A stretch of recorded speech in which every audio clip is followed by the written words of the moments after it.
అమ్మ శాలరీ లక్షలు లక్షలు తీసుకుంటాడు, అమ్మ ప్రాణం దొబ్బుతాడు.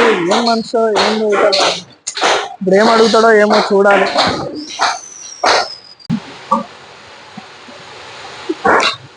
మిస్టర్ దివాకర్ సార్, ఈ స్లాబ్ ఎప్పుడు పడుతుంది మీకు? మే 4th సార్. మే 4. ఆ స్లాబ్ డేట్ ఎప్పుడు యాక్చువల్ షెడ్యూల్ ప్రకారం? April 25 sir. ఏప్రిల్ 25. ఏప్రిల్ 25కి ఆ స్లాబ్ పడకపోతే నెక్స్ట్ స్లాబ్ కి నువ్వు ఉండవు. Okay sir. As per schedule ఆ స్లాబ్ కంప్లీట్ చేయకపోతే నేనే ఈ సైట్ వదిలేసి వెళ్ళిపోతాను సార్. చూస్తాం.